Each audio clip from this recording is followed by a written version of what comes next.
Hello students, बी scholar या चॅनलमध्ये आपलं सगळ्यांचं स्वागत आहे. तर स्टुडंट्स, बऱ्याच जणांना NMMS या एक्झामबद्दल पुरेशी माहिती नसते. काही जणांना थोडक्यात माहिती असते, परंतु सविस्तर माहितीही बऱ्याच जणांना माहिती नसते. त्यासाठी माझा हा एक प्रयत्न आहे की या व्हिडिओच्या माध्यमातून तुम्हा सर्वांना NMS या परीक्षेसंदर्भातली डिटेल माहिती सांगण्याचा मी प्रयत्न करणार आहे. तर NMS परीक्षा म्हणजे काय, ही परीक्षा घेण्यामागचा शासनाचा उद्देश काय आहे, तसेच या परीक्षेमधून देण्यात येणारी शिष्यवृत्ती योजना काय आहे, या सर्वांची सविस्तर माहिती आपण आजच्या या व्हिडिओमधून घेणार आहोत. तसेच या परीक्षेचं स्वरूप, अभ्यासक्रमसुद्धा आपण जाणून घेणार आहोत. ही माहिती सर्व जाणून घेण्यापूर्वी तुम्ही या चॅनलवर अजून नवीन असाल तर तुम्ही या चॅनलला सबस्क्राईब करू शकता, जेणेकरून तुम्हाला यापुढे अपलोड केलेल्या व्हिडिओच्या नोटिफिकेशन्स मिळतील. तसेच तुम्हाला हा व्हिडिओ आवडला असेल तर लाईक करा आणि तुमच्या मित्रमैत्रिणींना शेअरसुद्धा करायला विसरू नका. चला तर मग जाणून घेऊया NMMS या एक्झामची डिटेल इन्फॉर्मेशन. तर स्टुडंट्स, NMMS याचे आपण लॉंग फॉर्म पाहूया. N म्हणजे national means Q merit scholarship. हा NMSचा लॉंग फॉर्म आहे. त्यालाच मराठीमध्ये राष्ट्रीय आर्थिक दुर्बल घटक विद्यार्थ्यांसाठी शिष्यवृत्ती परीक्षा योजना असं म्हटलं जातं. तर ही परीक्षा सन 2007 व 2008 पासून सुरू करण्यात आलेली आहे. सन 2007-2008 पासून राष्ट्रीय आर्थिक दुर्बल घटक विद्यार्थ्यांसाठी शिष्यवृत्ती योजना परीक्षा म्हणजेच NMS ही भारत सरकारच्या मनुष्यबळ संसाधन मंत्रालयामार्फत राबवली जात आहे. आर्थिक मागास विद्यार्थी त्यांच्यामधून प्रज्ञावान विद्यार्थ्याचा शोध घेऊन त्यांच्या प्रज्ञेची जोपासना करणे, तसेच त्यांचे 12वीपर्यंतचे शिक्षण पूर्ण व्हावे, हा या योजनेचा गाभा आहे.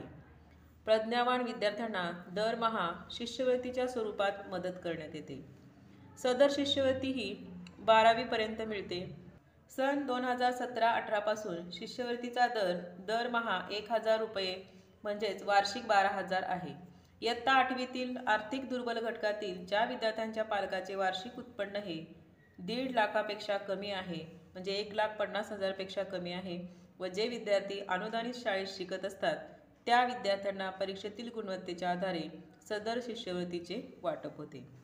या परीक्षेसाठी महाराष्ट्र राज्यासाठी 11,682 शिष्यवृत्ती कोटा मनुष्यबळ संसाधन मंत्रालयाने निश्चित केलेला आहे. दरवर्षी नोव्हेंबर महिन्यात महाराष्ट्रातील सर्व जिल्ह्याच्या ठिकाणी ही परीक्षा घेतली जाते. ही परीक्षा 8वीच्या अभ्यासक्रमावर घेण्यात येते. आता या परीक्षेसंदर्भातली आपण अभ्यासक्रम आणि कोणत्या विषयावरती पेपर असतात याची आपण माहिती घेऊया. त्यामध्ये 2 पेपर असतात. पेपर क्रमांक 1 सामान्य बौद्धिक क्षमता चाचणी, त्यालाच आपण जनरल मेंटल ॲबिलिटी टेस्ट म्हणतो. शॉर्टमध्ये मुलाता GMAT असं म्हटलं जातं, GMAT असं म्हणतात. या पेपरमध्ये एकूण 90 बहुपर्यायी प्रश्न दिलेले असतात. प्रत्येक प्रश्नाला 1 गुण असतो आणि परीक्षेसाठी वेळसुद्धा 90 मिनिटांचा असतो. प्रत्येक प्रश्नाच्या उत्तरासाठी प्रश्नपुस्तिकेमध्ये 4 पर्याय दिलेले असतात. त्यापैकी जो बरोबर असेल त्या उत्तराचा उत्तरपत्रिकेतील पर्याय क्रमांक काळ्या किंवा निळ्या शाईने आपण रेखांकित करायचा असतो. तर हा झाला पेपर क्रमांक 1. त्याच परीक्षेमध्ये दुसरा असतो पेपर क्रमांक 2. त्याचं नाव आहे शालेय क्षमता चाचणी, त्याला स्कॉलस्टिक ॲबिलिटी टेस्ट असं म्हणतात. त्याला शॉर्टमध्ये SAT असंही म्हटलं जातं. या पेपरमध्येही एकूण 90 बहुपर्यायी प्रश्न दिलेले असतात. प्रत्येक प्रश्नाला 1 गुण असतो आणि परीक्षेसाठी 90 मिनिटाचा वेळ असतो. प्रश्नाची आता विषयवार विभागणी आपण पाहूया. आता ही परीक्षा 8वीच्या सिलेबसवरतीच असल्यामुळे 8वीला जे सब्जेक्ट असतील त्यावरतीच हा पेपर असतो. पहिल्यांदा असतील क्वेश्चन सामान्य विज्ञान या विषयावरती, त्याचे 35 प्रश्न टोटल असतात. त्यानंतर इतिहास या घटकावरील 15 प्रश्न, भूगोल या विषयावरील 15 प्रश्न, नागरिकशास्त्रावरील 5 प्रश्न असतात, गणित या विषयातील 20 प्रश्न असतात. असे एकूण 90 प्रश्न आपल्याला प्रश्नपत्रिकेमध्ये पाहायला मिळतील. ही झाली एक शालेय क्षमता चाचणीचे पेपरची मार्क आणि प्रश्न. आणि GMAT म्हणजे सामान्य बौद्धिक क्षमता चाचणीमध्ये हे आपल्या इंटेलिजन्स टेस्टवरती प्रश्न त्या ठिकाणी असतात. आता NMS या परीक्षेसाठी राज्य मंडळाने इयत्ता 8वीसाठी निर्धारित केलेला अभ्यासक्रम असतो. आता आपण प्रत्येक पेपरसाठी पात्रता गुण किती पाहिजे हे आपण पाहूया. विषय आहे आपला पहिल्यांदा सामान्य बौद्धिक क्षमता चाचणी, गुण 90, प्रश्न 90, वेळसुद्धा 90 मिनिटे. यासाठी पात्र गुण किती असावे लागतात तर 40पेक्षा जास्त. त्यानंतर शालेय क्षमता चाचणी 90 प्रश्न असतात, 90 गुणांसाठी 90 मिनिटे वेळ. यामध्येही पात्रता गुण किती असायला पाहिजे 40 मार्कांची.